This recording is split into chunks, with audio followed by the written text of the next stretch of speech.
Hello, good evening. This is Joan of Art and we're at El Chino Beach Resort in Kawayan! we are at the last barangay of Kawayan, beside Punta Bulacan. And while cooking our dinner, we are having girl talk. And the topic is about usog. So, what is usog? Ang balila, kung butangan, kung pasahan, kasi may Uh, ipasa ko sa imo, masakit siyan mo. why is that?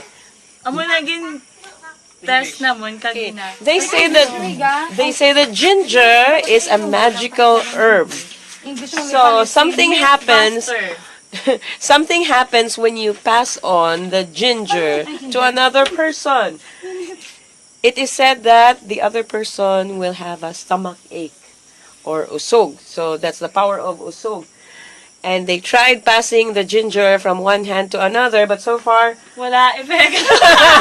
there's no stomach ache. Para ma-counter mo ang usog, madilap ka, give ko nung sa puso. The antidote for usog is for that person giving the usog to Lick. lick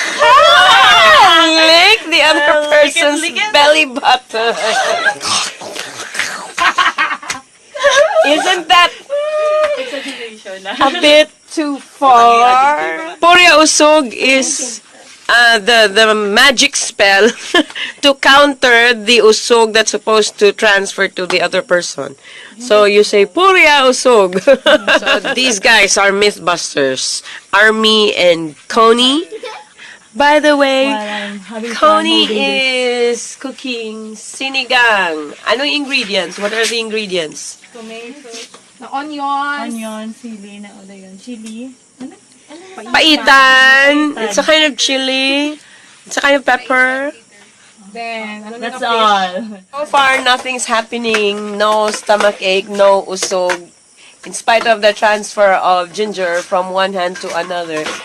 When superstitious belief has it that there's supposed to be usog going on, but so far, nobody's having a stomach ache. So, myth busted by the Mythbusters. Ano to gani? Magkontras ang usog dapat. Na, dason dilapan.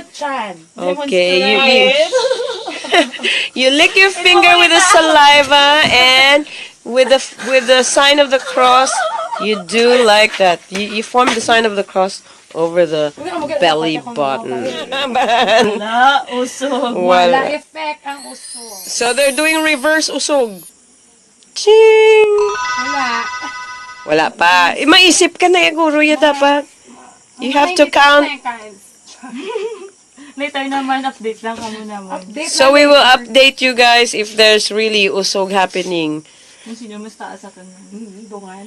Ay, dungan. Anong dungan gani? Power over the other person. So whoever has the higher power, that's dungan. So they're doing the anok. Ritual. Anong anok sa English man? They're doing the last minute, The last will and the last portion of steaming the rice is called anok before you take it off the fire. So you don't just take the rice off suddenly from the fire. You let it stay for a few minutes. That's what you call anok.